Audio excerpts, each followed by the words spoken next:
So what is NBFC? So mention one line on this. What is NBFC? To mention that NBFC refers to a heterogeneous group. Refers to a heterogeneous group of FIs. Heterogeneous group of FIs other than heterogeneous group of FIs other than banks and DFIs. Other than banks and DFIs. Banks and DFI means development finance institutions. So as we have discussed, in India we classify financial institutions in three categories: banks, DFI, and all others are NBFI. Achha, this is very heterogeneous group. Why heterogeneous?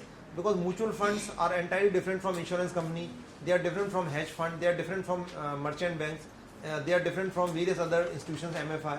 So they are very heterogeneous group. Achha, like we have discussed banks, like 4 types of bank we have discussed, but can we say they were somewhat similar?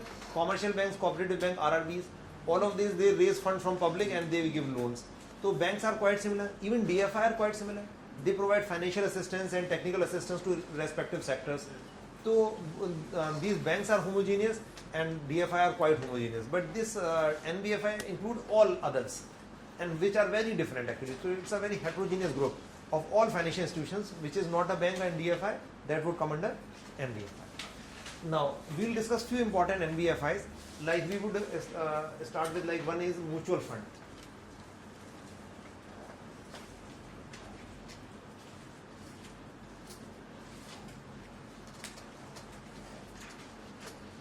So any idea what are mutual funds? Mutual funds are subject to market risk. What is that market risk?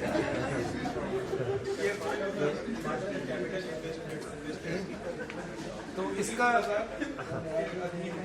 the mutual funds are subject to market risk. What is that market risk? What they do? Market का मतलब होता है stock exchange.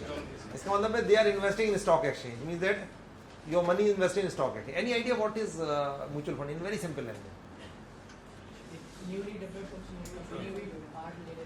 It's very simple. Sir, they take money from public and they invest it in different markets.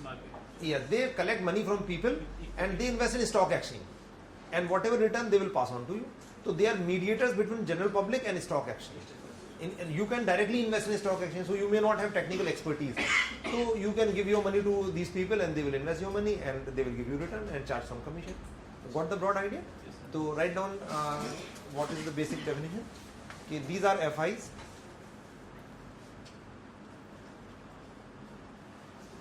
These are FIs which raise funds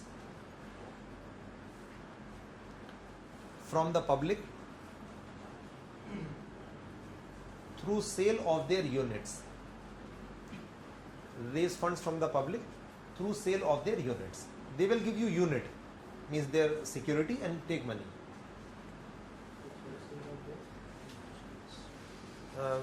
Which raise funds from the public through sale of their units. तो ये जो आपको देंगे उसे share या bond नहीं बोलेंगे, unit बोलते हैं उसे म्यूचुअल फंड का. तो through the sale of their units from the public through the sale of their units. Mention that the funds thus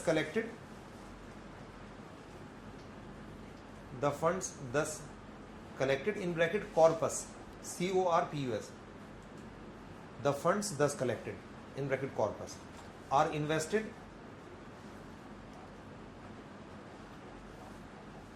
in securities markets.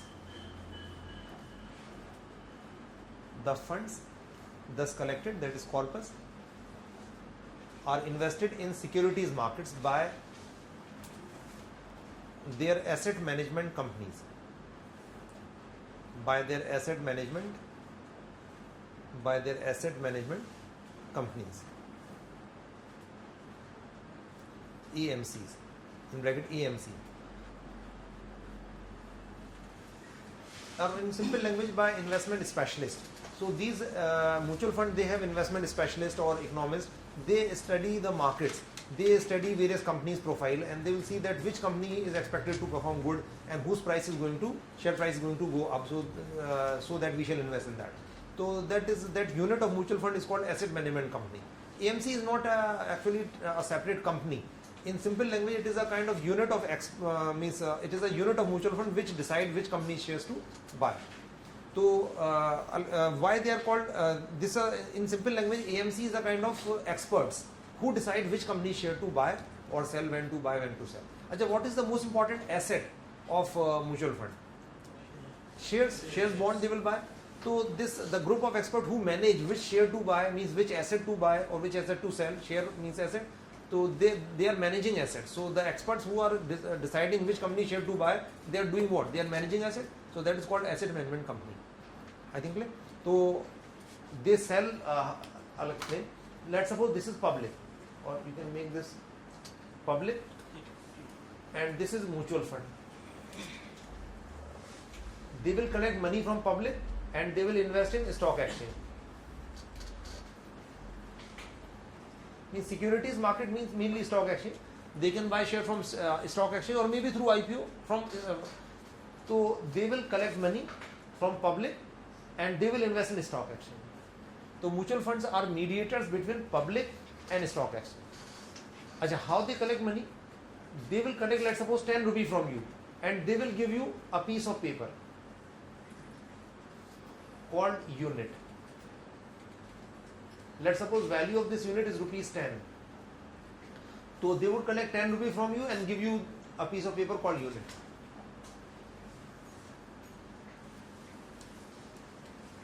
So what I have dictated, they collect money, raise funds from the public through the sale of their units. They will give you a unit and will collect this 10 rupee, let's suppose. And let's suppose, but they would not sell one unit. They will sell 100 crores of units. Let's suppose they have sold 1 crore units. So how much money they have collected? 10 crore. What they would do with this 10 crore rupee? They will buy shares, bonds, etc. from stock exchange. Shares, debentures, and even of companies and even government bonds, etc. They would buy. Achha, when they would buy shares, then they will get what on that share? Dividend. And if they will buy bond, they will get interest. So whatever dividend interest they receive, they would pass on to unit holders after deducting their commission. I think got this point. So, achha, and who invests this money? There is a group of experts, and that group of experts who decide which share to buy or sell, that is called asset management company, AMC. So that is unit of mutual fund which decide which asset to buy. Asset means share or bond to buy or to sell. That is called asset management company, AMC. So I think you got this idea, okay, how they invest. Achha, apart from that, if you are investing in mutual fund, so how you can gain or lose? There are two ways you can gain or lose. One way is simply कि when they buy shares and bond, there would be return on them. So one way is that return may be in the form of what? So gain will be return. Return would be in the form of dividend and interest. If they would buy shares, then dividend would be given on those shares. And if they would buy bonds, maybe corporate bond like debentures and government bond like government's bonds, then they will get interest. So whatever interest and dividend they get, they will pass on to whom? Unit holders after deducting their commission certainly. So one return is actually based on dividend and interest. What is other return? Other return is that, let's suppose they have bought shares worth rupees, shares bond worth rupees 10 crore. Now the value of this would change or will remain same? 10 crore के जो share bond खरीद लिए, अब ये change होगा नहीं होगा? Change होगा. Let's suppose it increased to 12 crore. Then value of this should increase or not? इसका मतलब इसकी वैल्यू कितनी होनी चाहिए? 12 रुपए होना चाहिए. उसे क्या बोलते हैं? इसके मार्केट प्राइस को क्या बोलते हैं? मतलब अगर आपने जैसे 1 लाख रुपए के शेयर खरीदे और उसकी वैल्यू 1 लाख की जगह 1,20,000 हो गई, तो ये कौन सा गेन बोलते हैं उसे बोलते हैं कैपिटल गेन. तो अनदर गेन क्या होगा आपको? Capital gain. कैपिटल गेन या लॉस भी हो सकता है, वैल्यू कम भी तो हो सकती है. कैपिटल गेन और लॉस. तो I think what this point. अब जैसे आपने 1 लाख का खरीदा था, अगर ये 10 रुपए का 20% बढ़ गया, इसका मतलब 1 लाख का 1,20,000 हो जाएगा. अच्छा, what is the name we give to market price of a unit? Market price of a unit of mutual fund, write down this thing, is called what? is called net asset value, NAV. Market price of a unit of a mutual fund. Market price of a unit of a mutual fund is called net asset value, NAV. So market price of a unit of a mutual fund is called NAV. And what is NAV? Formula of NAV is equal to total assets divided by number of units. Number of units issued. Total assets divided by number of units issued. That is NAV, net asset value. So market price of a unit is called what? NAV. अच्छा, capital gain or loss का मतलब क्या हुआ? Change in what? NAV. अच्छा, now we'll try to calculate NAV here. Let us suppose this value was 10 crore, now it increased to 12 crore. Now what is NAV? NAV at this time. NAV will be what are total assets. Assets means the value of shares, bonds. So how much is the value of assets? 12 crore. And how many units were issued by this mutual fund? Units issued. This is number of units. How much? 1 crore. So 12 crore divided by 1 crore will be how much? Rupees 12. So net asset value would be rupees 12. I think got this point. So if you want to sell this unit, how much money you will get? 10, 12 rupees, because market price of this unit is NAV. And just like share prices are reported by companies, or in newspaper you can find share prices, so similarly NAV is reported by mutual fund.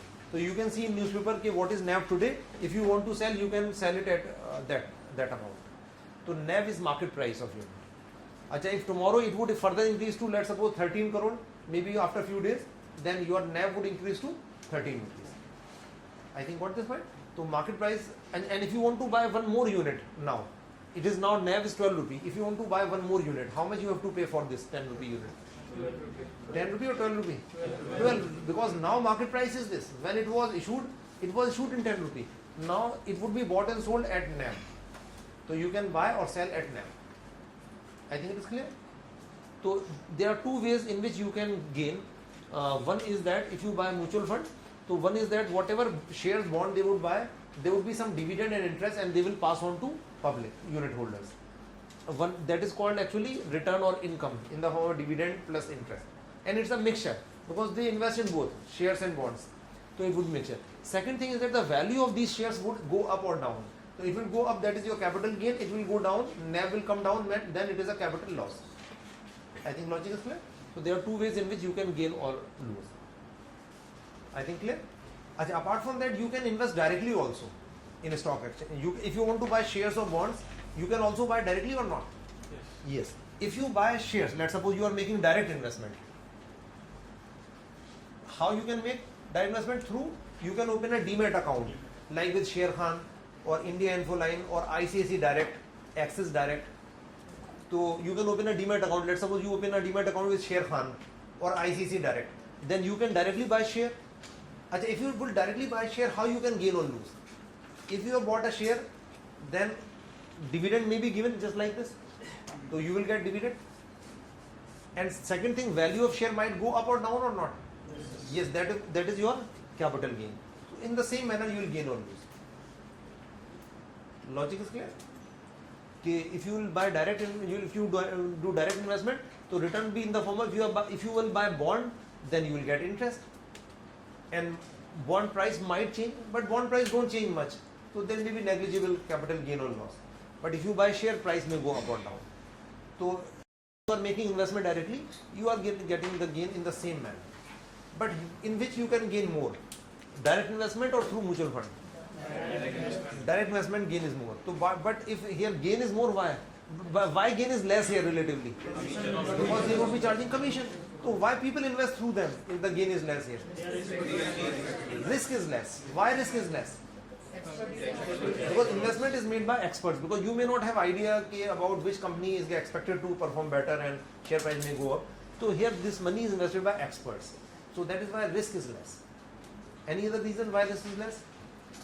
So if you are investing through mutual fund, risk is less. Many securities. Many in the sense के diversification. One is two or three important reasons why risk is less by investing through mutual fund. So one reason is investment by experts. Okay, so experts make investment. Second reason is diversification. Diversification means that they would not buy a share of one or two companies. They will buy share of at least 100, 200 companies. So that overall some company may be earning huge profits, some may be incurring losses. So overall there should be some reasonable return. I think logic is clear. Diversification reduces risk or not? Yes. Because there is a saying that don't put all your eggs in one basket. It means that you should diversify. The best remedy for risk is diversification. I think it is clear. So diversification, and third thing is that if you will buy shares, then commission charge from you would be more. The charges when you buy or sell share, for them they buy in bulk, so the commission is less for them. But that is a minor factor. So cost of investing is less because commission is usually less because they do bulk transactions. So transaction cost is less. But that is a minor factor. First two are more important factors. I think what this point, why people invest, and they are more useful for big investors or small investors? For small investors, because if you are a big investor, so why pay so much commission? You can devote more time and you can invest directly. But for small investors, it's better to entrust experts rather than to devote much time and energy in managing minor funds. So I think got this point. Diversification means if you buy share, you will buy 2, 3, 4, 5 companies at the most, but they will buy at least in 100 or 200 company shares. So all companies are not expected to incur losses at the same time. So some will be earning profit, some will be lost. So the return would be somewhat on an average. I think got this point? So will this be included in national income? Yes. Will this be included in national income? No, in national income actually, like if you buy a share from initial public offer, IPO, that is counted. But in stock exchange, it won't be counted. They may buy from IPO, they may buy from stock exchange, both. If they are buying share through IPO, then it should be counted national income. And if they are buying in stock exchange, selling in stock exchange, but majority they buy, sell in stock exchange. They can buy through IPO also. For mutual fund, we are not calculating. Yes. For mutual fund, Apart from that, their income, whatever the income valuation they are doing, that will be counted in national income. Why not? So Whatever is the income of mutual fund as an institution, that would be counted. commission will be counted. Their commission, whatever they are charging, that should be counted in national income. Yes. Demat account you can open with certain share brokers like it is called depository participant technically, we'll discuss. Like Sher Khan, with Sher Khan you can open Demat account, with India Infoline, with ICICI Direct, Axis Direct. Most of the banks are offering this facility of Demat account. So now banks are offering this facility of opening Demat account, you can directly invest. And most of the banks are offering mutual fund as well. So how is return received in this? Return is received. So you have to give your bank details. Usually money, your whatever is the return like interest or this, that would be directly credited to your bank account. Or check may be sent. I think it is clear. Acha, so, and they charge, when you buy and sell, if you buy and sell, they also charge commission at that time. Whatever return, they will charge commission and then pass on to you. Second thing is that when you buy a unit or sell unit, they also charge commission at the time. And that commission is called loads, entry load and exit load. So commission they charge at the time of buying and selling.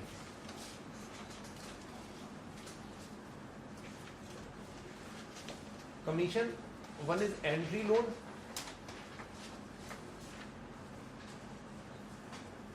another is exit load. So entry load means commission at the time of buying.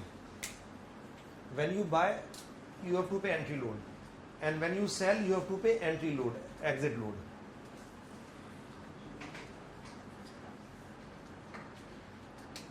Acha, so SEBI, who actually regulate them? Certainly they are investing in stock exchange. So regulator of mutual fund is SEBI, Securities and Exchange Board of India. अच्छा, SEBI has banned entry load now. Entry load is banned in India. Entry load is not allowed from 2009. Entry load is banned. अच्छा, entry load means that earlier, let's suppose entry load is 1%. So if you are buying units worth rupees 1 lakh, तो how much commission they would charge? Entry load कितना होगा? 1000. तो आपको जो unit देंगे वो कितने के देंगे? 99,000 के देंगे. 1% पहले ही काट लेंगे. बट अब सेबी ने क्या किया? बैन कर दिया. तो now entry load can not be imposed. It means that if you are buying shares units worth rupees 1 lakh, then they would allot you units of entire 1 lakh. They cannot charge commission at the time of buying, but they can charge commission at the time of sale. अब sale, let's suppose entry load is, exit load is, let's suppose 1%. 1 year, 2 year, 3% normally रहता है, 1, 2, 3% करीब. Let's suppose exit load is 1%. If you are selling shares worth rupees 1 lakh, तो कितना आपको देना है? 1% देना है, मतलब 1000. अगर 50,000 के बेच रहे हो तो 500 रुपये देना है आपको. तो whatever amount of units you are selling, you have to pay exit load accordingly. Logic is clear. So exit load is imposed. Commission is only 1% on those cases. 1-2%, but at the time of sale. Apart from that, when they distribute dividend, they also charge commission. So time of sale to market price पे unit देखी जाएगी या फिर जो special खरीदी गई उसको? At the time of sale, whatever is the value, NAV into number of units you are selling. जो उसका NAV है 12 रुपये है, और डिपेंड करे नंबर ऑफ यूनिट. आपके पास 1 लाख के खरीदे थे, अब आप चाहो तो 10,000 के बेच दो या 20,000 के बेच दो या सारे 1 लाख के बेच दो. अब ये बल्कि 1,20,000 के हो गए जो 1 लाख के खरीदे थे आपने. अगर NAV 12 है राइट नाउ, इसका मतलब market value of these will be 1,20,000. Now if you are whatever amount you are selling, maybe you may sell 10,000, 20,000 और 1,20,000 एंटायर, तो you have to pay exit load only on that. I think it is clear. तो commission they charge on buying and selling is called entry load and exit load. So now only exit load is imposed, not entry load. I think clear? Again, this is not called share or bond. It is called unit. So the public can buy, sell anytime. Yes, you can buy unit and you can sell anytime back to them. They are always ready to buy. And when you sell, you will get the money on the 3rd working day. जैसे let's suppose you have bought unit worth rupees 1 lakh. आपने 10 रुपये खरीदी.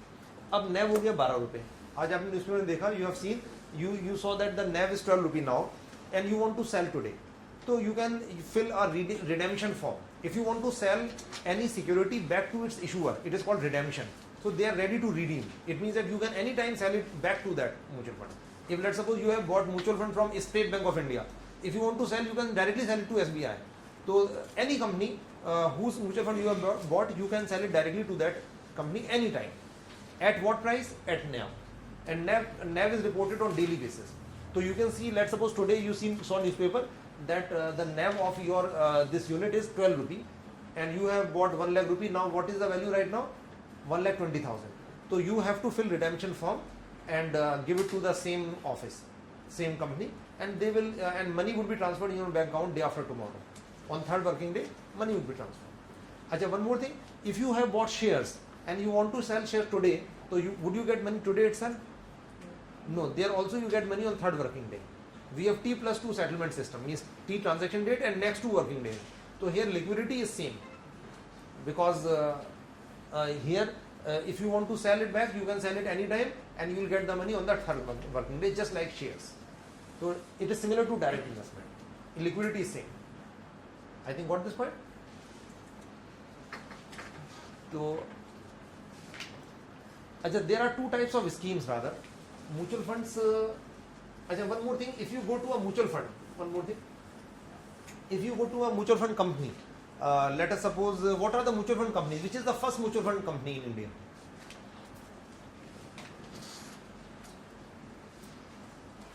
First mutual fund in India, that was Unit Trust of India, established in 1964. Who established this? Unit Trust of India.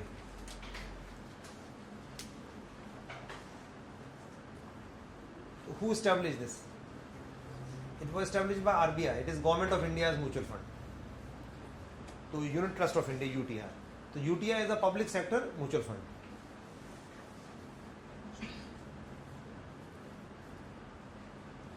I think clear? Established in 1964 by RBI as a subsidiary of RBI. So it is gone. Apart from that, there are some foreign companies like Franklin Templeton,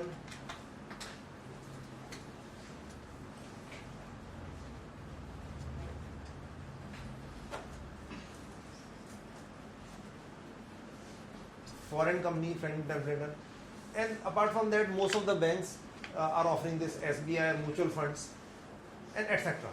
Like Birla Sun Life mutual funds. Now insurance companies, banks, almost all banks have mutual fund now. So this is Government of India's mutual fund company, Unit Trust of India. Okay, initially mutual fund companies were separate, but now banks, insurance companies, etc., they are offering mutual fund. Because as I told you, all banks have become now universal banks. So they are offering lot of services like mutual funds also. Okay, so ICICI mutual fund, SBI mutual fund, HDFC mutual fund, all banks have their own mutual funds. Now let's suppose if you go to a particular mutual fund company, let's suppose you went to Unit Trust of India. Achha, one more thing, mutual fund are also called unit trust. So mutual fund may be called unit trust. Because it's a kind of trust of units. I think clear? Because it's a kind of trust of unit. They have made a trust of unit holders. Achha, let's suppose if you would go to UTI, then the investment advisor would ask you that what kind of means investment you are looking for. So that person would ask you that you want high return or you want more safety, because you can't get both the things. If you want more return, then risk will be there, and if you want safety, then certainly return will be less. So they will ask you, okay, you will give priority to return or safety. Now one mutual fund has lot of schemes. If you go to, let's suppose, UTI, so investment advisor would ask you, okay, you want to give priority. You said, okay, I will give priority to return. Then the investment advisor would say that you should buy the unit of that scheme which is investing majority of your funds in equity or bond. Shares या bond? Shares. क्यों shares में risk ज़्यादा है, return भी ज़्यादा है. Bond में तो fixed interest रहता है. तो वो कहेगा, लेकिन अगर आप कहोगे कि I want safety more, then तो वो कहेगा आप you should buy that scheme which is investing majority of your funds in bonds rather than in shares. तो उसमें different ratios होते हैं. Like if you want very high return, then you can invest at least 90% or 80% of your funds in shares and rest in bonds. So there are different ratios. Now 50-50, 40-60, 80-60, so depending on your means choice. Now you said, okay, I want more return, I'll invest at least 80% of my fund, 80-20 वाले में आप कर रहा हूँ. 80 जो shares में लगेगा और 20% bond में. आपके ऊपर depend करता है. Apart from that, there are some schemes which are investing in specific sectors companies. Like for example, some schemes are there which are investing only in infrastructure sector or in IT sectors companies or in banks only. If you are optimistic about a particular sector, you can buy the share of unit of that scheme which is investing in that particular sector. Some schemes invest only in large companies, some only in medium companies. So there are a lot of schemes. So you have to select as per your convenience. The thing is that let's suppose if you have selected that which will invest only in a particular sector. So that means whatever money collected from that scheme will be invested in that particular sector. But who would decide which company share to buy or sell? You would decide or AMC would decide? AMC would decide. But what you could decide, you can decide the schemes available. उनके पास मान लीजिए 50 scheme है, मतलब 20 schemes है. अब 20 में से जो है वो कौन सी स्कीम सेलेक्ट करनी है वो आप सेलेक्ट कर लो. I think what is point, अगर आपने वो स्कीम करी जहाँ पे जो पर्टिकुलर सेक्टर में कर रही है तो फिर उसी सेक्टर में करेंगे, बट वो एएमसी डिसाइड करेंगे. या कोई डाइवर्सिफाइड सेक्टर वाली स्कीम कर लो, आप हर सेक्टर में इन्वेस्ट करेगी तो, या बड़ी कंपनी में, छोटी कंपनी में, या सिर्फ जो सेंसेक्स और निफ्टी में सिर्फ उसमें इन्वेस्ट करेंगी, तो you can select a scheme. अच्छा, and NAV of each scheme would be same और डिफरेंट स्कीम वाइज नैव होगा. तो जैसे यूटीआई का आप देखोगे, जब वेबसाइट खोलोगे आप यूटीआई की, तो इसकी जैसे मान लीजिए 20 स्कीम चल रही हैं, तो 20 का स्कीम का हर स्कीम के बाद नैव लिखा होगा, आज नैव कितना है. Logic is clear. तो जिस स्कीम का आपने यूनिट खरीदा उसका आप नैव देखो, and you want to sell you can sell, if you want to buy you can buy also. तो I think you got this idea कि there are lot of schemes offered by a mutual fund company. ऐसा नहीं है कि एक mutual fund के बारे एक ही स्कीम है, उसके बाद 50 मतलब 20, 30, 50 स्कीम्स होती हैं नॉर्मली. तो they give lot of choice to investors कि you want to invest money as per your convenience and any time you can sell. तो I think what this point. अच्छा, apart from that schemes are broadly there are 2 types. The types of schemes,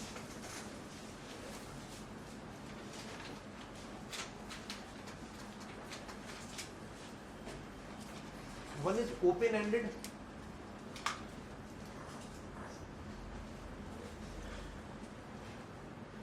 scheme.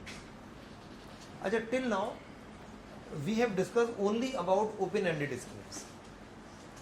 Here open-ended का मतलब है number of units are not fixed. Number of units are not fixed. Anytime you can buy a unit, anytime you can sell. Not fixed means, let's suppose 1 crore units were issued. Now if tomorrow some people more want to buy, then they will issue new units. So there is no limit on number of units. And when people start selling units, number of units would reduce. I think got this point? So number of units may increase or decrease anytime here. Why the units would change? Because this company is ready to buy and sell units anytime. If 1 crore unit initially sold, but let's suppose people don't like this scheme, they start selling back, so number of units would keep on reducing. I think got this point?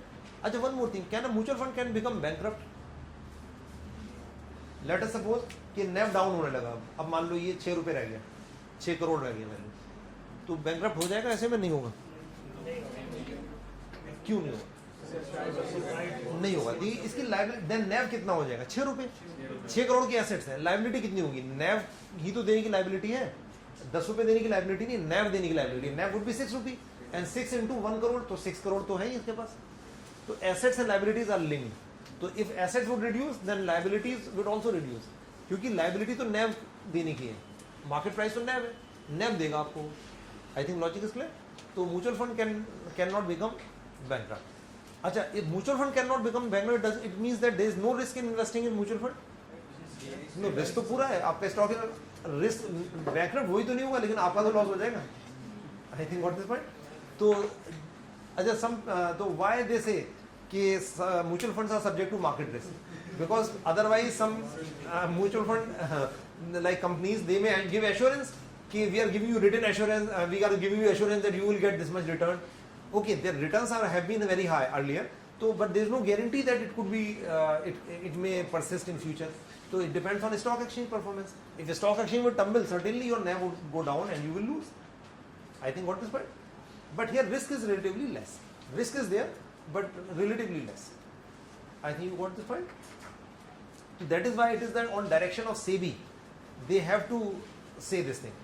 Okay, you have to make it very clear that there is risk, that investors should know. I think got this point. So they say that it's a kind of a statutory warning. They are subject to market risk. So because people should know well in advance that there is market risk is there. I think it is clear. So that is in.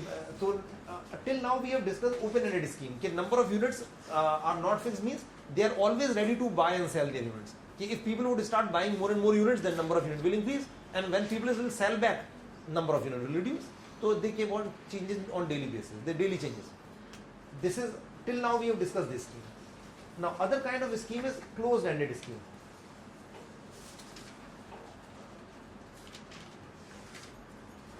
Or close-ended, sorry. Close-ended.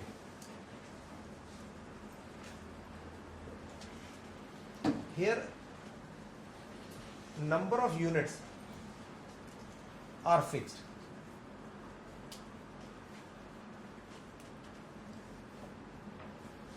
Number of units are fixed. Let's suppose 1 crore units are issued.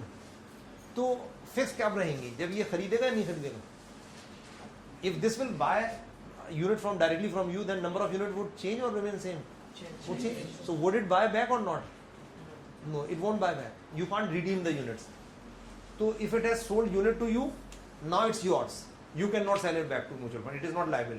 So, but if you want to sell, you can sell to other person in a stock exchange, just like shares. So here their units are not sold back or redeemed. Okay, so their units cannot be sold back or redeemed. So logic is clear. Their units cannot be sold back to them or redeemed. मतलब redemption नहीं, वो redeem नहीं करेंगे, खुद नहीं लेंगे आपसे. उन्होंने दे दी, अब आपको बेचना है, किसी और को बेचो स्टॉक एक्सचेंज. एग्जाम्पल नहीं, बस ये कंपनी होती है. If you go to UTI, they will say कि what kind of scheme. If you say कि I want close-ended scheme, then they will. मतलब स्कीम में होगा. ओपन-एंडेड इसका मतलब any time you can buy, any time you can sell. But here you can buy, but you can't sell back to them. If you want to sell, you can sell in stock exchange. अच्छा, but they will disclose NAV on daily basis, NAV तो होगा इसका, but is it guaranteed कि you will get the money equal to NAV in stock exchange? No guarantee. तो I think this clear. तो यहाँ पे ये तो liquidity of this will be more और लेस, क्योंकि आप जब चाहो एकदम से नहीं बेच सकते. स्टॉक में नहीं है वो खरीदने वाला, नहीं बेच पाओगे. तो which one is better in general? First one is more better and more common, but we can't say better, rather they are more common. Almost I think 95% of the schemes are open ended. These are very rare in India. ये close ended तो बहुत rare है, क्योंकि यहाँ पे flexibility नहीं है ना इन्वेस्टमेंट पर. But what is the benefit of in buying this? Benefit क्या है इसका? Close ended का क्या benefit है? आप बेच नहीं सकते वापस, तो benefit क्या है? Limitation तो हो गया ही, चलो आप बेच ही नहीं सकते, तो liquidity कम है. There may not be any buyer in stock exchange. You may not be able to sell. So, but what is the benefit? Here, actually, it is beneficial for those investors who want to invest for short term or long term. For long term, and who don't need immediate, you can say, liquidity. Who don't want much liquidity. So, for them, in this case, you know, fund managers gets fixed money, and they get money for long term. यहाँ पे क्या होता है, आज तो इतना है, कल को बेच दी तो कम पैसा हो जाएगा. तो fund managers don't have so much discretion here in open and, क्योंकि कभी पैसा बढ़ गया कभी घट गया, तो उसमें क्या होता है कि फंड मैनेजर्स के पास ऑप्शंस कम है. बट यहाँ पे तो परमानेंट पैसा मिल गया फंड मैनेजर, और वापस नहीं करना, वो इन्वेस्ट करना है, तो they can invest for long term perspective, and they have means fix funds to make investment.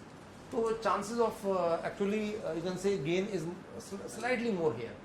Apart from that, if you don't need immediate cash, then sometime you may, if this scheme is performing better, you can get even more than NAV. Stock exchange में NAV से ऊपर भी मिल सकता है, नीचे भी मिल सकता है. तो आप देख लो, जब ज़्यादा मिले तब बेच दो, मतलब if you can wait for some time, तो here you can get gain more, but liquidity is less. I think what this point, but these are not very common, not famous. तो in general when we talk about mutual fund, we talk about only this, क्योंकि 95% से ज़्यादा ही यही है. ये rare है बस. अगर आप परचेज करोगे तो बता देगा ये क्लोज एंडेड है, आप ध्यान रखना, आप हम वापस नहीं लेंगे आपसे ये वाली स्कीम, तो you can sell in stock exchange. तो वो बहुत रेयर है. तो I think what this point. तो अच्छा, when mutual fund establish means initiate any scheme, it issues its units to the public for the first time, then it is called what.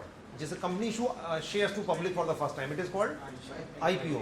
तो IPO तो shares के लिए कहा जाता है. इनके लिए क्या टर्म है कि offer of units to general public for the first time by mutual fund is called what. It is called new fund offer, NFO. New fund offer, NFO.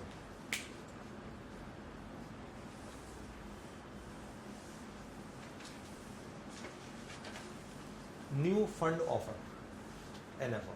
That is issue of units by mutual fund, issue of units by a mutual fund to the public for the first time.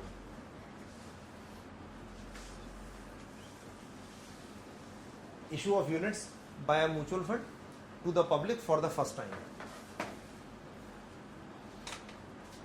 Just like company issue IPO and mutual fund issue FPO.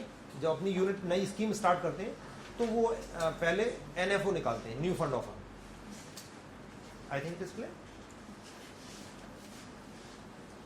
So, any doubt regarding mutual fund? And I repeat, this is called unit only. It is not called share or bond or anything. It is called just unit. But earlier physical units were given. Now it's demat. It's just actually entry. Okay, this much units are registered in your name. So, any doubt regarding mutual fund? I think it's clear. Okay. Mutual fund, and I told you these may be called unit trust also. In UK they are called unit trust. Acha, one more thing, mutual fund have grown at very fast pace in India. There has been a phenomenal growth in mutual fund. The reason is that, you know, every investor, if you have money, what are the considerations you have? बताइए, आपके पास मान लीजिए 10 लाख रुपए हैं, अब क्या, and you want to invest 10 lakh रुपए, तो क्या कंसिडरेशन होगा आपके सामने? नहीं, मतलब क्या चीज़ चाहोगे आप उसको इन्वेस्टमेंट में? आप चाहोगे रिटर्न, हाई रिटर्न चाहोगे, ठीक है, सेफ्टी भी चाहोगे आप, और क्या चाहोगे आप? liquidity. These are the three investment considerations before any investor. So if you have money, then you want highest return, you want highest safety and maximum liquidity. But can you get all of these? No. If you want highest return, where you should invest? Directly in shares. And if you want highest safety, then invest in bond या bank में deposit करो. You may keep FD and or you may buy NSC National Savings Certificate government bond purchase कर लो post office से. अगर safety चाहिए तो bond में purchase करो या फिर उसमें बैंक में डिपॉजिट करो.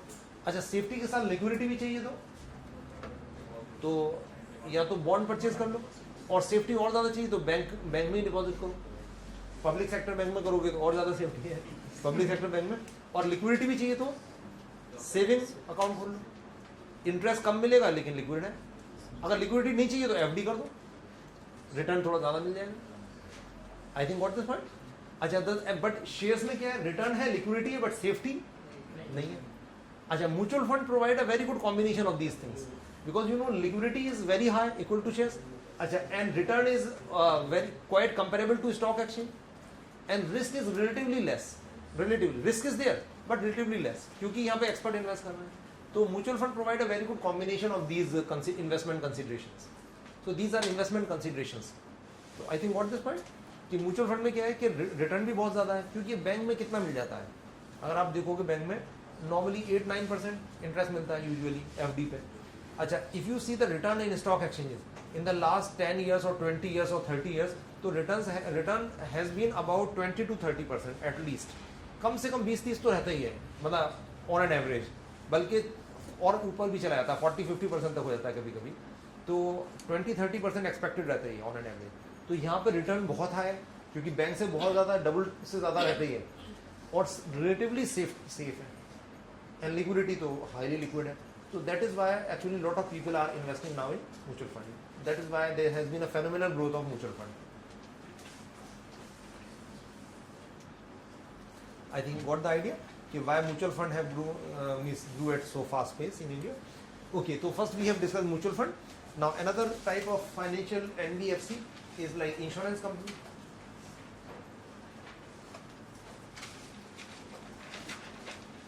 Insurance companies.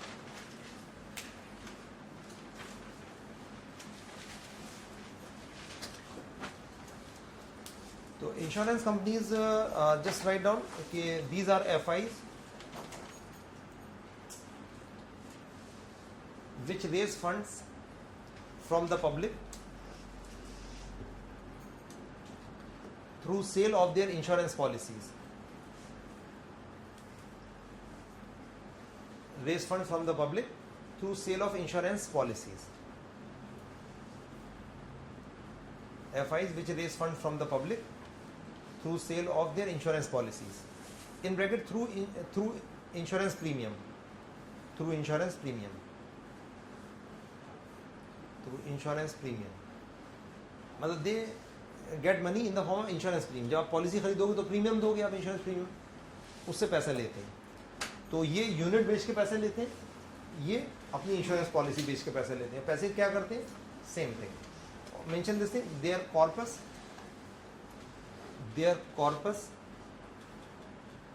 is invested in securities markets.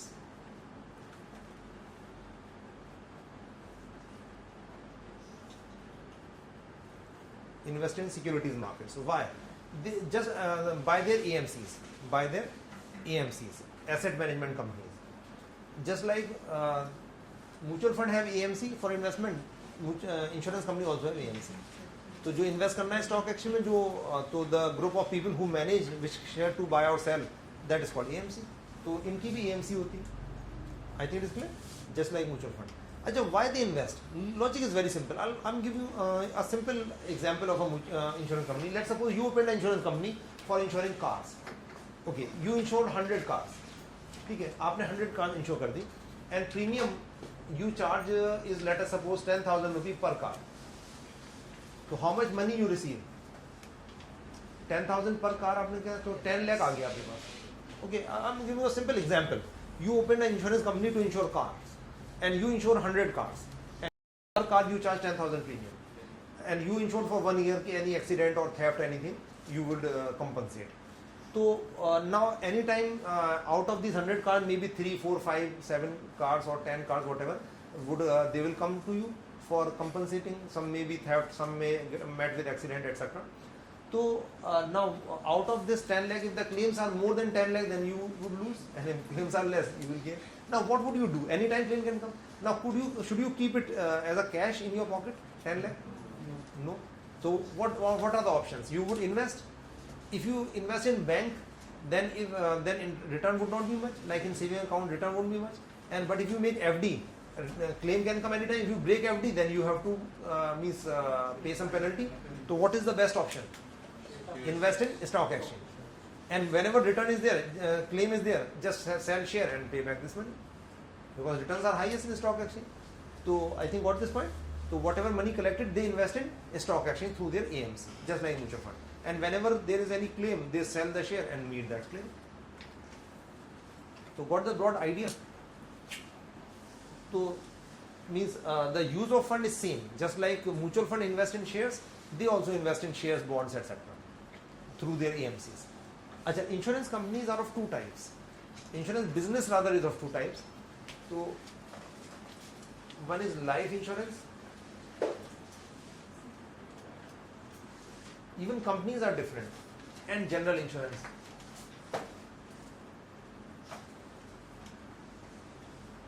Life insurance and general insurance. So insurance business is of two types. Life insurance, general insurance. And even companies are different. Life insurance companies are different from general insurance companies. Any example of life insurance company? LIC ठीक है, इसके अलावा बताइए कौन से? Tata AIG नहीं है, कौन सी है? ICICI तो बैंक है, ICICI प्रूडेंशियल और ICICI लोम्बार्ड. ICICI प्रूडेंशियल जो है वो लाइफ इंश्योरेंस है, and ICICI Lombard general insurance. I think clear. Even companies भी अलग होती हैं, मतलब लाइफ इंश्योरेंस अलग है, जनरल इंश्योरेंस अलग है. अच्छा, what they insure? They insure life. Insure life. That is, they provide compensation.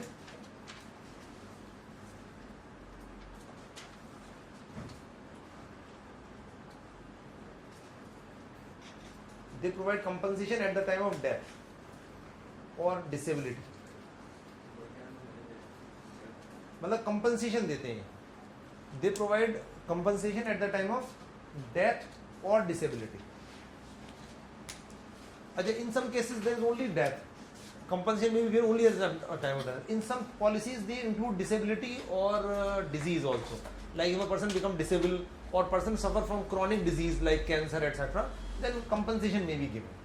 तो death तो cover होता ही है, but they may cover disability or disorder. Disability disorder may be covered in this. For example, I'll give you some rough illustration. For example, if a person Mr. A bought what are these policies? Let's suppose person is, and these are short term, long term. These are usually long term. Let's suppose person is paying premium of 10,000 rupees per annum.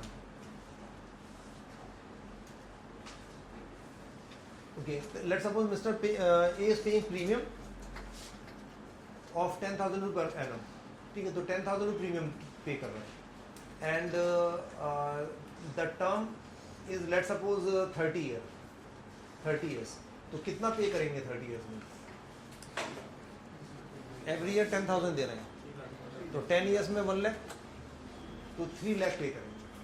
अच्छा, अब coverage कितना होगा, life cover कितना होगा? Approximately 3 lakh, more और less? More. Normally 3, 4 times, 5, 6 times तक होता है लाइफ कवर. जितना आप पे करोगे पूरा टर्म में, तो इसका 3, 5 times तक, नॉर्मली 4, 5 times तक होता है. Let's suppose it is 5 times, तो 5 चीज़ें 15 लाख का लाइफ कवर दीजिए. I think is what does mean. अच्छा, there may be cover for disability और डिसऑर्डर, कि if a person will become means disabled, then they will give 2 lakh. Addition रह सकता है, अदरवाइज नहीं भी हो सकता, या from this diseases, from these disorders like cancer or from this and this, then Mr. A will get this much rupees. अच्छा, तो लाइफ कवर है इसका. Now what would happen कि person has to pay premium of 10,000 rupees, and whenever person would die within this 30 years, then the family will get how much? 15 lakh rupees. And if this person would survive then 30 years में, तो ये वापस मिलेगा ये जो invest किया? Yes. 3 lakh plus some interest, nominal interest, return बहुत nominal होता है यहाँ पे. तो आफ्टर 30 इयर्स, लेकिन इसकी वैल्यू क्या होगी? फिर 3 लाख मिलेगा, वो भी 30 साल बाद, वो भी नेग्लिजिबल रिटर्न के साथ. तो किस में बेनिफिट है यहाँ पर? सर्वाइव करने में. तो सर्वाइव करने में लॉस हो जाएगा ना, कुछ मिलेगा ही नहीं. These are meant for family security. तो I think what this point. तो हियर कंपनसेशन इज गिवन. अच्छा, लाइफ इसमें है तो ये, अच्छा, let's suppose if there is a disability is covered, so would they bear medical expenses और not? अगर कोई डिसेबिलिटी वो है, नहीं, मेडिकल कवर नहीं करते, वो लमसम उठा के दे देंगे आपको इतना. Let's suppose if there is, जैसे ये कि डिसेबिलिटी हो गई या डिसऑर्डर हो गया, कैंसर हो गया, तो 2 लाख का कवरेज है, तो they will give you 2 lakh. बस अगर वो डिटेक्ट हो गया cancer, then they will give you 2 lakh. Now would you, if you are getting treatment or not, it hardly matters, उससे मतलब नहीं है. यहाँ पे तो कंपनसेशन होता है सिर्फ कि in case of death this much, in case of disability these disabilities or this disorders this much compensation will give you. Simple. Death naturally या unnaturally? उसमें भी हो सकता है, अलग अलग होता है. कहीं पर नेचुरल हो सकता है, दोनों हो, या हो सकता है एक्सीडेंटल डेथ कवर करे, या हो सकता है एक्सीडेंटल डेथ में 15 और नेचुरल डेथ में 5 लाख. वो वेरी करता है. There lot of schemes are there. I think what this point. तो it varies from scheme to scheme. Some scheme cover only accidental death, some also cover natural death, some have same you can say compensation, some have different compensation. Normally for accidental death has higher compensation usually. So I think it is clear. I just give you example of this scheme. Acha, now come to general insurance. So they insure what? They insure a specific risk. A specific risk. A specific risk. They insure a specific risk, that is loss of property. Loss of property due to fire, theft. Loss of property due to fire, theft, accident, etc. As well as personal sickness, as well as personal sickness and accident, as well as personal sickness and accident, as well as personal sickness and accident. Personal sickness means if a person becomes sick, तो for hospitalization जैसे mediclaim होता है, that is general insurance. It means that if there is this person becomes sick, then they will bear the medical expenditure. If person won't become sick, then nothing will be paid. जैसे in this case, जैसे if you insure your car, if you paid premium and there is no accident, so would they give your money back? No, nothing. Or if there is accident, then they will bear the expenditure. Whatever is the claim, so they will meet that claim. अच्छा, in case of this health insurance, के if the person becomes sick, then they will bear medical charges. If there is nothing, no problem, then they won't give anything. अच्छा, usually they are short term or long term? Short term. Usually for 1-2 years, but maybe for 5-7 years. Usually for 1 or 2 years. अच्छा, so what is the most important difference here? Now, in case of car, if you insure your car, you pay 10,000 rupee premium, and there was no accident, no claim. So would you get back your 10,000? That is gone. Now, for next year, if you want to again insure, you have to pay again premium 10,000 or whatever. The value will reduce, may reduce to 9,000 maybe after depreciation. So you have to pay again premium for next year. So here money is not returned.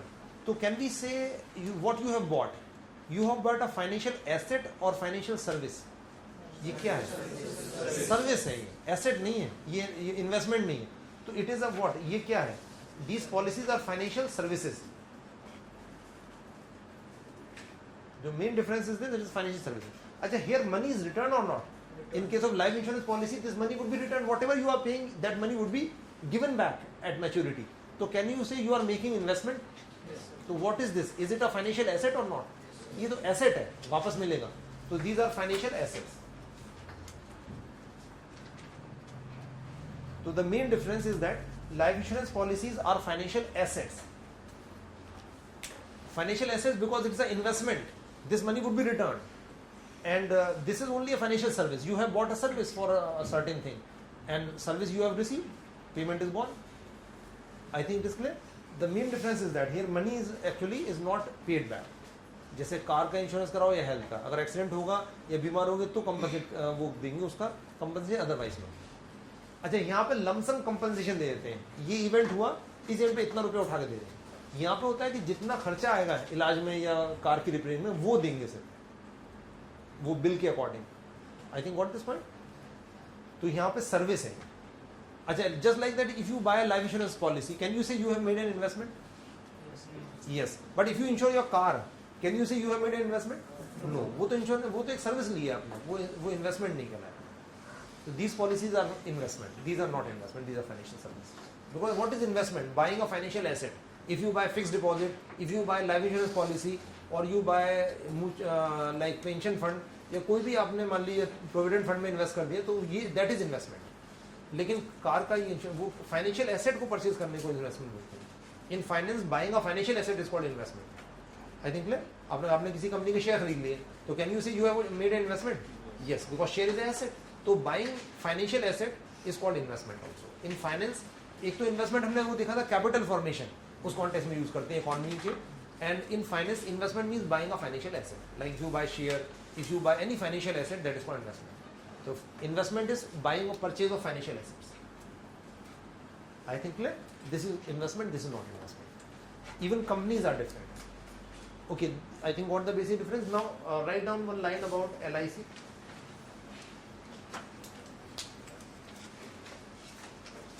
Life Insurance Corporation of India Limited. Life Insurance Corporation of India Limited. Life Insurance Corporation of India Limited.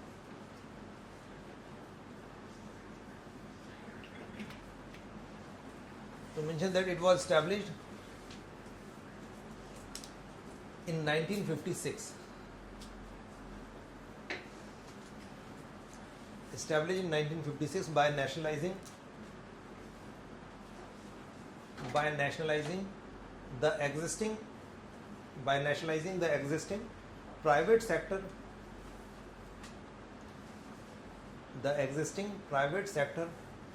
life insurance companies.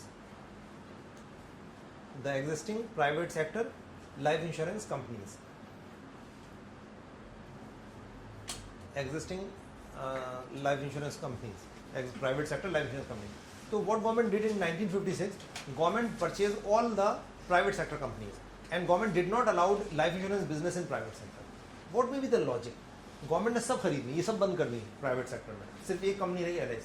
What may be the reason for that? So investment can be done in the public sector. Public sector में तो हो ही गई, क्यों किया? Sir वो जितना पैसा collect किया इंश्योरेंस कंपनी वालों ने, उस पैसे को पब्लिक सेक्टर में इन्वेस्ट करना. नहीं, वो तो LIC इधर पब्लिक सेक्टर में करेगी, वो तो सभी कंपनी के शेयर बॉन्ड खरीदेगी, public private. No. What may be the reason? Common sense से बताइए क्या रीजन होगा? जनरल इंश्योरेंस को नहीं किया, लाइफ इंश्योरेंस को अलाउ नहीं किया प्राइवेट सेक्टर में. Actually, it's very simple. You know, these are long-term policies, and normally you are paying 10,000 premium, and claim maybe there may be 15 lakh. So chance of that this failure rate was very high in case of life insurance companies. So whenever companies were operating, and whenever there is major claim, company became bankrupt. So bankruptcy rate was very high because यहाँ पर बहुत risky भी है. Can we say this is much more risky or not? Because these policies are for long term. And if there is person would die and more people would die, then ultimately there will be huge claim and company might become bankrupt. And when company might be becoming bankrupt and people may not have trust, would they buy this policy for long term? So if the people don't have trust, because it is for long term, so can they buy? Would they buy policy? And when people would not buy policy, would this sector would develop? No. So trust is important or not? Even earlier, even failure rate of banks was very high. A lot of banks used to become bankrupt. So insurance companies certainly were very weak. and people did not have trust. So it was important to take over private companies or not? Yes. क्योंकि जब तक trust नहीं होगा लोग खरीदेंगे नहीं और ये सेक्टर डेवलप नहीं हो पाएगा और जो एक्चुअल सिक्योरिटी मिलेगी नहीं because the thing is that here security is required after mainly death and person can't do anything after death मतलब डेथ के बाद जरूरत पड़ेगी फैमिली को नहीं दिया तो मतलब जो सिक्योरिटी मिलनी है वो नहीं मिलेगी फैमिली को यहाँ तो ये है कि चलो कार का इंश्योरेंस नहीं दिया तो लड़ झगड़ के कोर्ट पे जाके ले लेंगे यहाँ पे तो डेथ के बाद जरूरत पड़ेगी इसकी तो क्या करेंगे I think it is clear तो this was actually nationalized logic clear क्योंकि here risk is more here and without trust people won't buy this policy अच्छा apart from that then finally government decided after a few years to nationalize this also. Then government established GIC,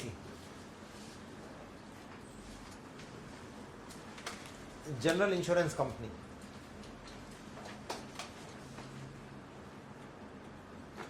General Insurance Company of India Limited.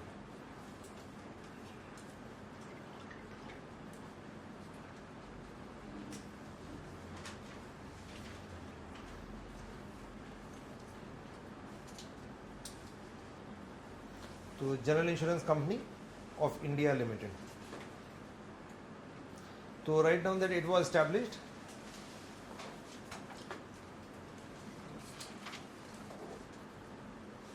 in 1973 बल्कि sorry general insurance corporation general insurance corporation of India limited corporation है general insurance corporation of India limited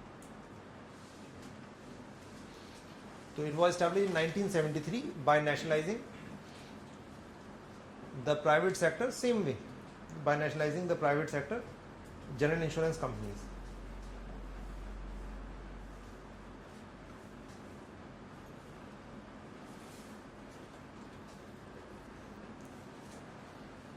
By nationalizing the private sector general insurance companies.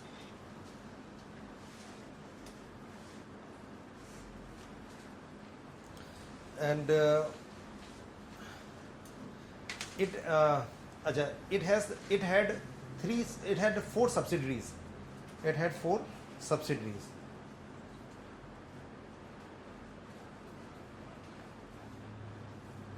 Number 1, write down the name, National Insurance Company.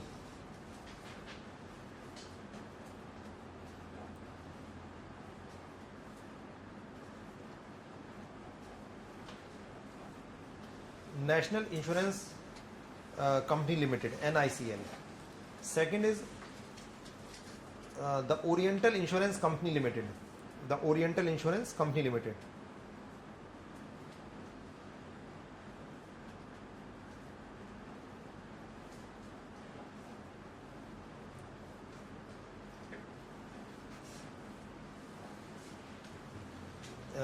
Third is United India Insurance Company Limited. United India Insurance Company Limited.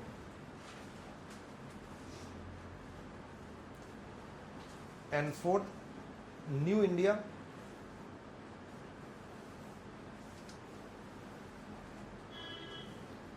Assurance Company Limited. New India Assurance, ASSURANCE. New India Assurance Company Limited. What is is it insurance or assurance company? Assurance कोई business नहीं होता. Actually, it is an insurance company. Name is Assurance. New India Assurance Company. So, अच्छा insurance business is called actuarial business. तो insurance business को actuarial business बोलते हैं. ACTURIAL. Actuarial. तो insurance is called actuarial. But ये assurance कोई वो नहीं है. नाम है बस कंपनी का वो. So these were the 4 subsidiaries: National Insurance, Oriental Insurance, United India, and New India Assurance Company. So 4 subsidiaries were there. But in 2000, these 4 companies were actually were dealing from GIC. So mention this in 2000. These companies were dealing from GIC. It means that they were granted autonomy. Now all 4 are autonomous.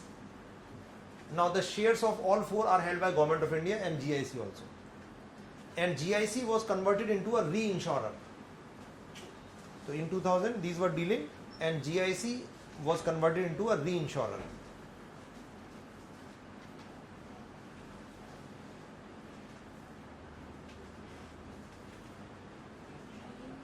Reinsurer. What is reinsurance?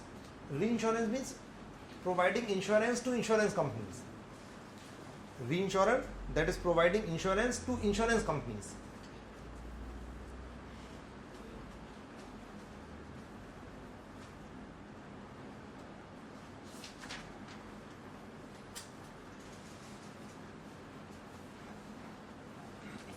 So providing insurance to insurance companies. So now GIC provides sell insurance to whom? To not to people, but to insurance companies. Ajay, you know, there is a significant risk with the insurance companies or not? Insurance company की भी claim ज़्यादा आ गए तो वो क्या करती है, वो भी इंश्योरेंस ले लेती हैं GIC से. तो it is a reinsurer. तो it would give insurance to insurance companies. और जो चार ये कंपनीज है ये दीज आर नाउ सेपरेट. जो चारों अलग अलग हैं, NICL जो national insurance company, oriental insurance, new India और ये United India, these all four companies are different. So right now 4 companies are actually government's companies in this sector. Acha, so it means that after 56 and then finally after 73 insurance was not allowed in private sector. तो कितनी company थी इसमें? ये GIC और इसके under 4 और ये LIC एक, बस ये 5 कंपनी थी इंडिया में. Private sector was not permitted at all. So when private sector, in which year private sector was permitted? The important landmark actually in insurance business was that government passed an act called IRD Act, Insurance Regulatory and Development Authority, Insurance Regulatory and Development Authority.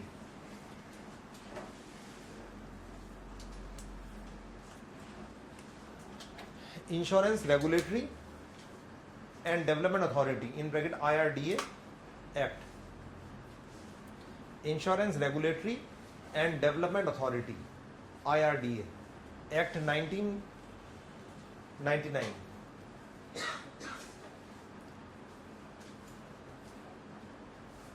So IRDA Act is very important in insurance sector in India. This act was enacted on the recommendation of Malhotra Committee. Malhotra Committee. But this committee gave recommendation in 1993 only. So Malhotra Committee gives recommendations regarding changes which were made in this act. But that committee made recommendation in 93 only. So Malhotra Committee should have rough idea. Year is not important. Now what changes were made? Now in this act, the most important change is that the private sector was permitted to take up insurance business. So private sector was permitted. So private sector was permitted to take up insurance business. As I told you, from 73 onwards, after GIC, private sector was not permitted. So only government companies were there. Now what would be the benefit of allowing private companies? क्या benefit होगा? सबसे important क्या होगा? Competition बढ़ेगा क्योंकि choice बढ़ेगी people के पास. Now you apart from going to LIC only, now there are some private companies also. और like if you want to insure your car, so you will insure your car from that company which will give you better services, which will be prompt in giving compensation, which is charging less commission, less insurance premium. So it will give more wider choice to people. It would increase competition among companies, and certainly competition would improve, compel them to improve efficiency. I think what logic is clear. Another thing is that FDI up to 26% was permitted. FDI up to 26%. Now FDI means that foreigners can buy up to 26% shares, foreign direct investment. Means foreign direct investment up to 26% FDI. Investment is of two types, FDI and portfolio. In case of portfolio, foreigners, they just buy shares, no management right. But in FDI, they actually buy share, or they may establish a 100% company or in partnership, and they participate in management. It means that they can buy 26% share and they can participate in management to some extent. They would be given voting rights in the company. अच्छा, तो FDI was also permitted. Any logic for permitting FDI? Foreign investment आएगा, forex आएगी, ठीक है, और वो तो होता ही है, और बेनिफिट के why FDI was permitted in insurance sector?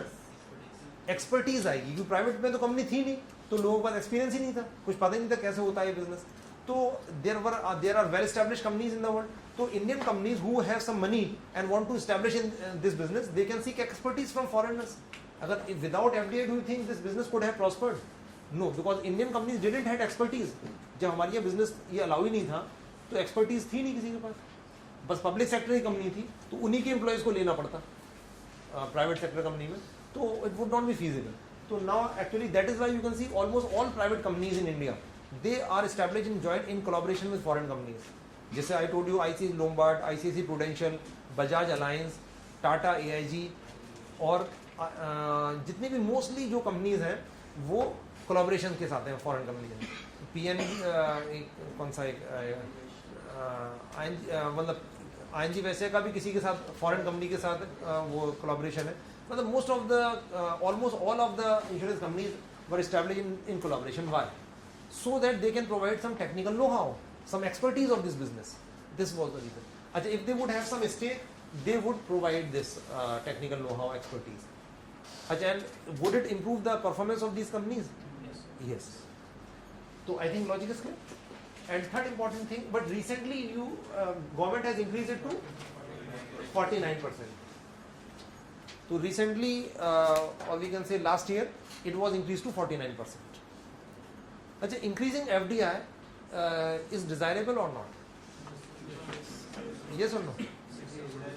Yes, it's very much desirable because still we are not giving them management control, because 49 means management control will be in the hand of India. The thing is that if we don't allow much, then they would not be much willing to transfer technology and giving much technical know-how. So if they would be having more stake, foreigners would be having more stake, they will transfer more technology, they will be more involved in this business, and our sector would develop, we'll get more technical know-how, and we get more funds as well, and it would increase the degree of competition. It would enable, it will encourage more and more foreign companies to invest in India in insurance sector. So increasing this limit is actually quite desirable. The thing is that if it will be more than 51%, then we are giving management to them. So that maybe that might have created some problem. The thing is that they would be managing. So but up to 49 is without any problem. So we would discuss in detail in FDI what are pros and cons of that. So, but here I just give a brief idea. But overall, it will better. It is better. It will lead to more inflow of funds, more competition. More companies will be interested to invest in India. So, and management would remain in the hand of Indians up to 49. So, certainly this is a step in the right direction. Another very important change, which was made in this act, was that IRDA was established. IRDA was established as a regulator of insurance sector. IRDA was established as a regulator of insurance sector.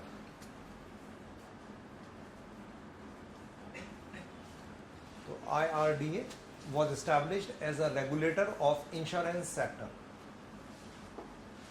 So why there is a need for regulator? Earlier there was no regulator, but now regulator was established. Why? Because private companies are there, now they might exploit consumers. They may sell insurance policy, and when anybody will go to claim, they will say you have not read our terms and conditions. They may write a lot of terms and conditions, lot of clauses, and they may not give compensation. So people may be you can say cheated or exploited by them. So that is why IRT has to check that you should not actually be doing this means some kind of exploitative practice. So regulator is required now. I think got this point. And in insurance sector there are more chances of cheating people or not? Yes, because a lot of terms and conditions are there, and they write in very small font. So, and it is not feasible to go through that. Nobody can go through that condition. So, until those are reasonable, so they should disclose all relevant information. So, IRDA ensures that they should disclose all relevant information. Their terms and conditions must be genuine. So, and they should be giving proper information to their customers. So IRDA was established because of this private sector is there. That there is chance of actually manipulation. So I think got this point. So IRDA was established in 2000. 99 bill was passed, act was passed, and then this in 2000 IRDA was established as a regulator. And you know, any regulator has two objectives. One is R, another is D. R means the regulation. It has to make rules and regulations for that particular sector. Okay, regulation का regulator का काम ही regulation है, rule regulation manage करना. Another is development. Regulator is responsible for promoting development of that sector. So IRD is also responsible for developing insurance sector in India. And how it will promote development of a sector? क्या जरूरत है? किसी भी sector को develop करना है, what is the most important thing which is required for development of any sector, any business is most important word क्या है? That is हाँ, trust भी है और उससे पहले बल्कि competition. Competition is very important. कि until there is healthy competition among various companies, sector would not develop. क्योंकि as we have discussed, perfect competition is best, so competitive conditions are very important because market will function only under competition. Second thing is to protect the interest of customers. That is trust हम कह सकते हैं, customer trust, या फिर to protect the interest of customers. Because if customers would be cheated, then people would not buy insurance policy, and this sector would never develop. So if we want to develop that sector, we have to build trust, and we have to protect the interest of customers of that sector. So this is the main objective actually of IRD, or any regulator has to do this. So I think what this point, this is the major change which was made in insurance sector. Recently FDI ceiling increased from 26 to 49%. So this is about insurance, and apart from that there is one policy, one type of insurance policy which is very common nowadays, that is called ULIPs. What is ULIPs? Any idea? ULIPs? Write down the name. Unit linked, full form is unit linked insurance plans.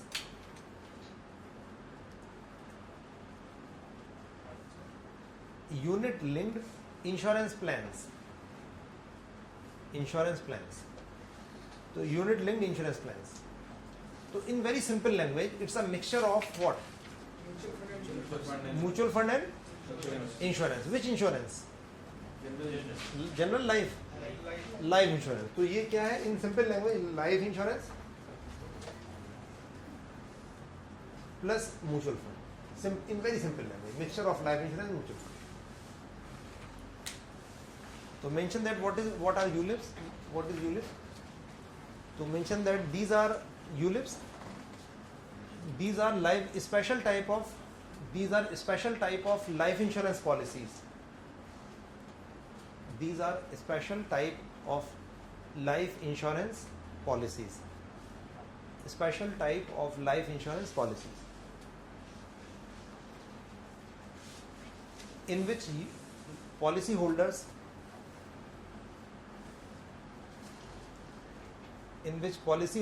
are provided with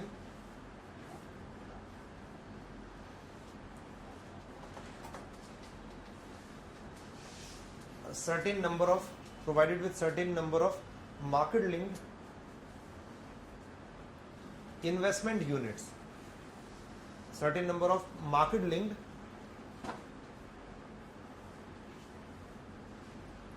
investment units. Market linked investment units. Market linked investment unit means similar to units of mutual fund. Okay. So here there will be two things. It is a life insurance policy, but at the same time policy holder will be given units of mutual fund also, similar to mutual fund. So it's a mixture of life insurance and mutual fund. For example, if Mr. A, let's suppose we bought a life insurance policy. Mr. B has bought a ULIP. It is also a life insurance policy. So there would be life cover also here. So Mr. A is also paying a premium. Let's suppose he is paying 10,000 rupees per annum, just like him. Term here is, let's suppose, same 30 years. ठीक है? तो premium 10,000 30 years का वो है. तो same है कि he will pay 3 lakh rupees. Now here there will be two things. Person would get life cover plus what? Units. So both will be given. अच्छा, here life cover is 15 lakh. So here life cover will be more or less? Less. Why less? Because some money would go for life insurance, some money will go for units. Let's suppose this person want units worth rupees 5,000 out of 10,000. 5,000 per annum के करीब approximately unit चाहिए उसे. तो life cover कितना हो जाएगा? लगभग half हो जाएगा. जब आधा पैसा जाएगा लगभग मान लो 8 लाख हो गया. हाफ या हाफ से थोड़ा ज़्यादा दे देंगे मिक्स है तो 8 लाख मान लो लाइफ कवर हो गया. एंड 5,000 के इक्विवेलेंट रुपीस की यूनिट अलॉट कर दी एवरी ईयर. अच्छा, and these units would have NAV and this person can sell anytime just like mutual fund. So I think it is clear. So in this case मतलब it's a kind of mixture of life insurance and this. मतलब it is buying a ULIP is similar to dividing your money. You are buying life insurance policy as well as mutual fund. You can buy separately or you can buy in one joint policy ULIP. But here if you want more life cover, then units you will get more or less? Less. And if you want less life cover, then you can get more units. Achha, these units are similar to that mutual fund, so NAV would be disclosed, and if you want, you can sell them anytime. I think it is clear. But there is one more thing. If you buy a unit of mutual fund, so usually when you can buy and you can sell anytime. But in some policies in mutual fund or in ULIPs, there is some lock-in period. Lock-in. That it means that if there is a lock-in period of 1 year, you buy a mutual fund unit, and there is a lock-in period of 1 year. It means that you cannot sell before 1 year. If it is lock-in period is let's suppose 3 years, then you can't sell it before 3 years. Achha, in India, you should remember that if you want any tax benefit, so your investment should be made for at least 3 years. It means that if you want tax benefit from mutual fund or ULIP or any other investment, so your minimum maturity must be 3 years. Why? Why there is some lock-in period? Achha, the thing is that if you don't want any tax benefit, so you would take a policy without any lock-in. Clear? But if you want tax benefit, then there must be lock-in period of 3 years. Why it is requirement? कि lock-in period क्यों कहती है? 3 साल से पहले निकाल नहीं सकते आप पैसा, तभी tax benefit नहीं मिलेगा, नहीं तो नहीं मिलेगा. अगर कोई भी investment इंडिया में 3 साल से कम से पहले निकाल सकते हो आप, तो आपको tax benefit कुछ नहीं मिलेगा उसमें. कम से कम 3 साल का lock-in तो होना ही है. कुछ चीज़ों में 5 साल का lock-in है. Why lock-in? इन्वेस्टमेंट दूसरे सेक्टर में हो सके पैसा रहेगा, अगर तुरंत ही विड्रॉ कर देंगे तो डिस्क्रिशनरी नहीं रहेगा. ठीक है. और कोई? Anybody else? What is the benefit? If you are investing money for 3 years, then what is the benefit? To government क्यों आपको encourage कर रही है? Lock-in क्यों लगा रही है government? Capital investment. If lock-in won't be there, तो क्या होगा? सारा इन्वेस्ट कर दोगे आप, और टैक्स देने के बाद, डिस्काउंट लेने के बाद कल को निकाल लोगे. Got this point or not? Otherwise, what people will do, they will invest the entire money, income, and they will take this deduction and exemption of that, and after paying tax, they will withdraw the entire money. तो misuse कर लेंगे. Government want that. अच्छा, when you invest money in mutual fund or you invest in FD, etc., where that money goes? Ultimately, who are borrowers? Firms are borrowers. People are net lenders. Firms are net borrowers. I told you already. So that money is given to firms, and they actually make investment. They will buy factory. That money is used for expansion of factory business. So production employment would increase by that or not? It will promote capital formation. So if you are withdrawing money before 3 years, so it means that you are not giving money for long term. So if you are giving money for 3 years or 5 years, it means that your money could be used for at least 3 to 5 years for doing business, for real capital formation. Logic is clear. Why government is promoting savings? I told you already, because to promote capital formation. And if so, you have to invest money for at least 3 years. Only then government would give you tax benefit, because it would benefit country. I think logic is clear. So lock-in period must be there for at least 3 years. Only then you. अच्छा, in most of the ULIPs, so usually there is lock-in period of 3 years. या तो होगा ही नहीं lock-in period, या फिर 3 साल का लोग ले लेते हैं ताकि tax benefit मिल जाए. अच्छा, mutual fund में भी हो सकता है. I think it is clear. But normally in mutual fund lock-in period is usually not there. अच्छा, why ULIPs have become famous? Because people want both the things. People want life insurance, life cover for their family, and people also want return. In case of life insurance policy, the security is there to family, but returns are negligible. But in case of mutual fund, returns are very good, but there is no security. So people usually want both the things. So that is why ULIPs have become very famous. And ULIPs are sold by life insurance companies like LIC. I think it is clear. There is one interesting thing in India. You can see, like if you see life insurance company and other private life insurance companies, so you know people are buying more ULIPs from life insurance company or from private companies. if you have to buy a ULIP, you would prefer LIC or would you prefer this? Like you have to buy two policies. One is ULIP, another is simple life insurance policy. So which one would you like to buy from private sector? Which one you would like to buy from LIC? LIC से कौन सी purchase करोगे? Life insurance या ULIP? Private sector से कौन सी आप करोगे? यूलिप या life insurance? Why? Private sector से क्यों यूलिप परचेज करोगे? LIC से क्यों नहीं? ये फैक्ट है. Most of the people are buying ULIPs from private companies, not from LIC. And LIC is mainly selling traditional life insurance company policies. Why? They have better expertise. Reason is very simple. When it comes to return, you want to trust on better expertise. So private sector, foreigners, they having foreign collaboration. So people actually, when it comes to return, they believe on private sector. And when it comes to security, pure security or trust, people believe on LIC. So that is why LIC is selling mostly life insurance policies. And private companies are selling almost 40 to 50% of the life insurance policies they are selling is ULIP. जैसे ICICI Prudential, that is selling majority of policies, like almost I think 50%, some are more than 50% they are selling ULIPs rather than life insurance policies. I think what is the point? Why is this difference? So ULIP is just a kind of life insurance policy. I think it is clear. Okay, so we have discussed mutual funds and insurance companies. ULIP is just an insurance policy. Another type of financial institution is hedge funds.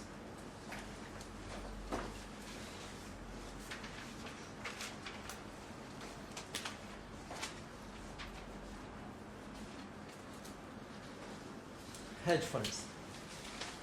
So, any idea what are hedge funds? In very simple language,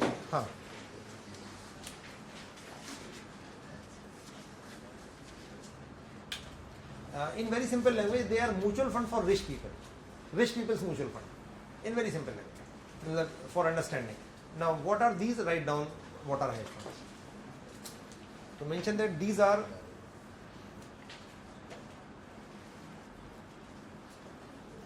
FIs which raise funds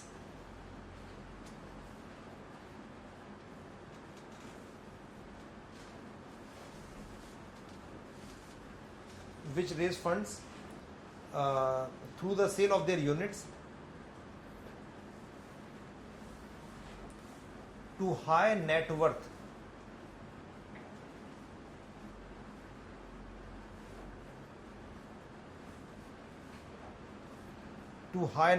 individuals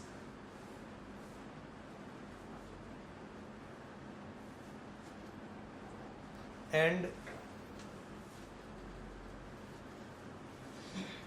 high net worth individuals and institutional investors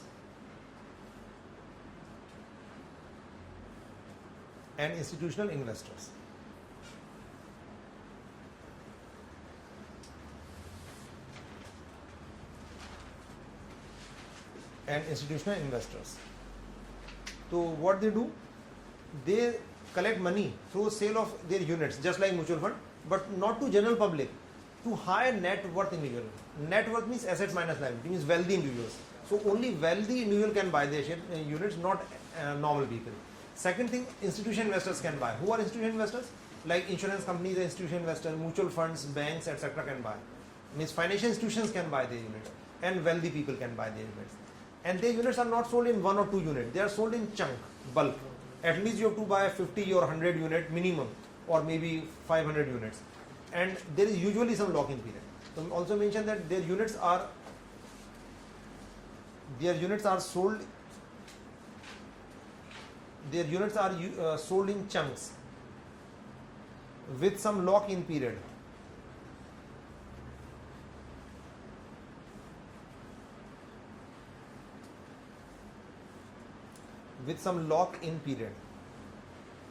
तो the units are sold in chunks, means इकट्ठे बेचे जाते हैं group में with some locking, क्योंकि बड़े investors करेंगे तो 1-2 यूनिट नहीं खरीदेंगे, तो major units they have to make huge investment.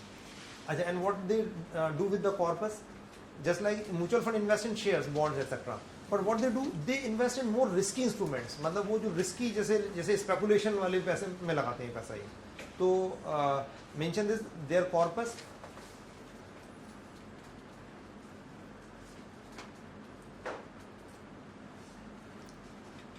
Their corpus is invested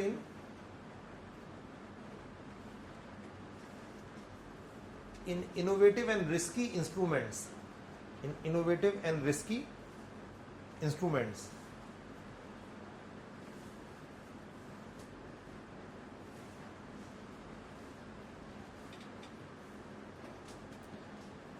Innovative and risky instruments like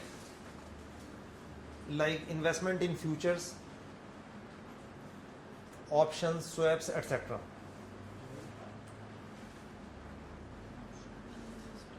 In futures,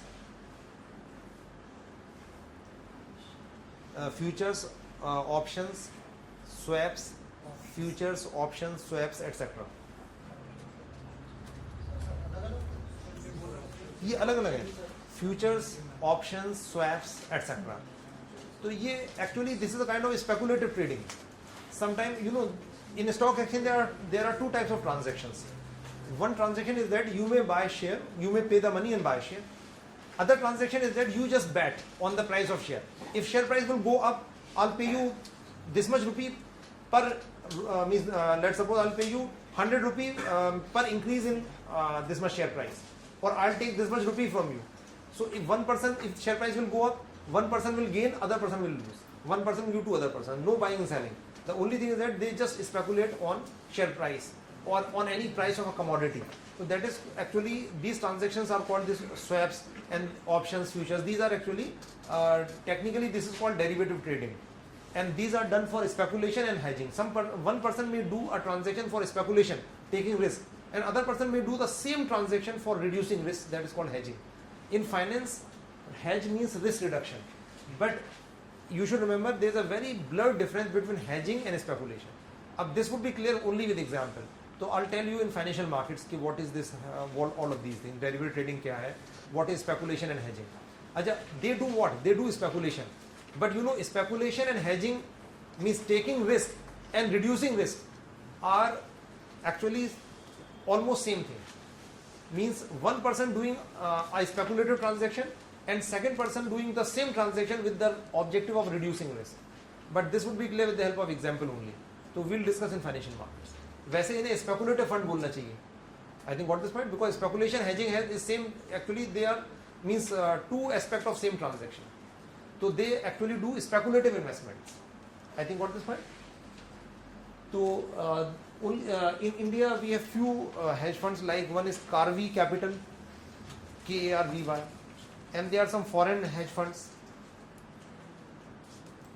Example like Karvy Capital. Karvy, Karvy Capital. Another is hedge fund like EARLS, Ulsfield Capital. मतलब ये नाम है, मतलब इनके Karvy Capital जैसे एक है, Ulsfield है. Apart from that, मतलब mostly they are foreign.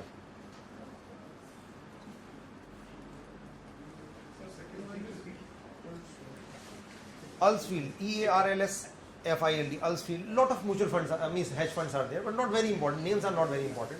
Just we have discussed a lot of life insurance companies, but most of them are foreign. So foreign ज़्यादा हैं hedge funds. So I think they, in very simple language, what they are actually hedge fund for rich people, and they do actually risky investment, speculative investment. Achha, in case of speculative investment, risk would be more than return would be more. Achha, since that, why normal people are not allowed to buy their units? Why general public is not allowed? Because risk is very high. So that is why they are not allowed to sell their units to general public. Only wealthy individuals can buy and institutional investors can buy their units. So I think this is clear. What are hedge funds? Other is merchant banks.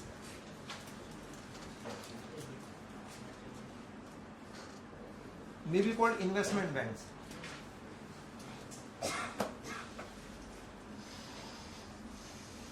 Merchant banks or investment banks.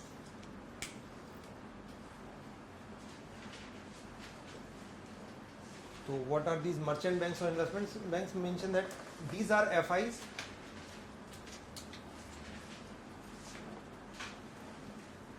which provide various types of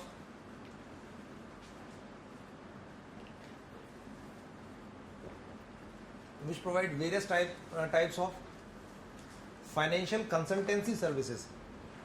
Financial consultancy services to firms. Financial consultancy services to firms. Like financial consultancy services to firms, like advice on fundraising,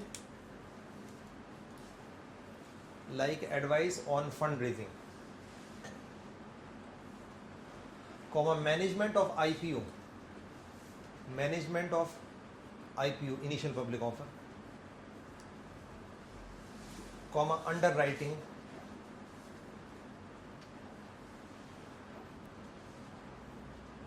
comma syndication of credit, syndication of credit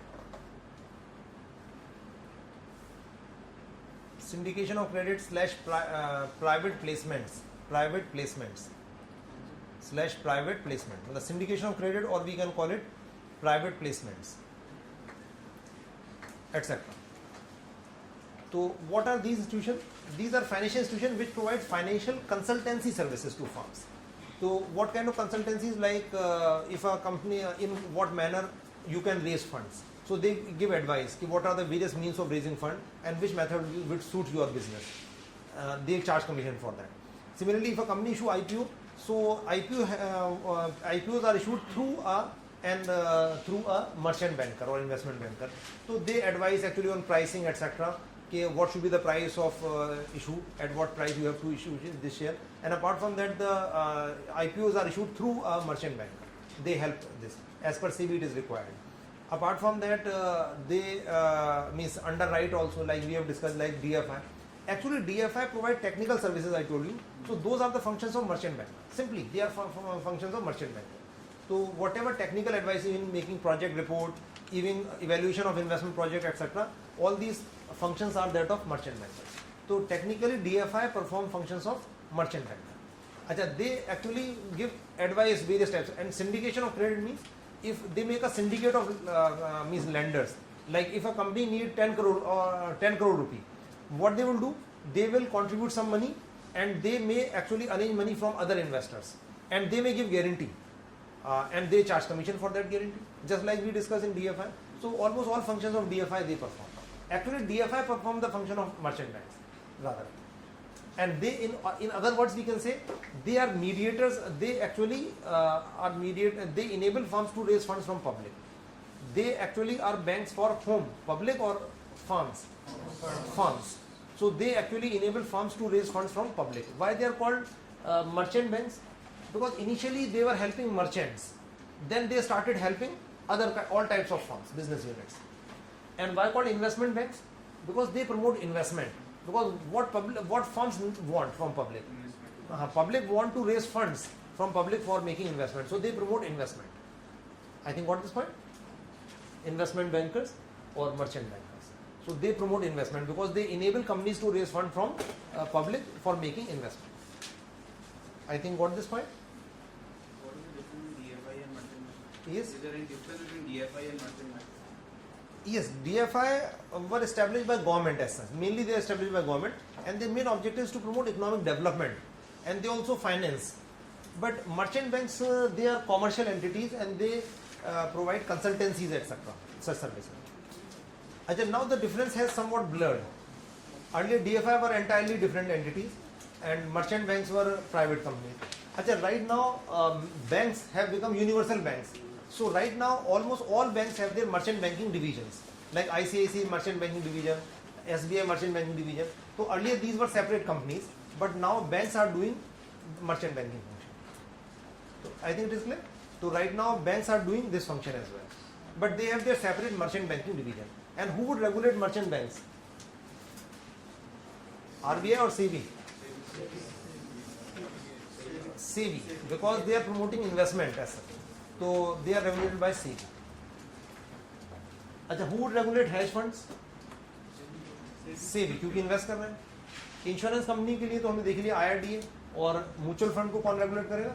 obviously SEBI, they are making investment in shares, तो SEBI would regulate that. Even merchant banks, अच्छा banks are regulated by RBI, but merchant banks are regulated by SEBI, they are related with investment, issue of IPO, underwriting etcetera, तो वो SEBI regulate करेगा।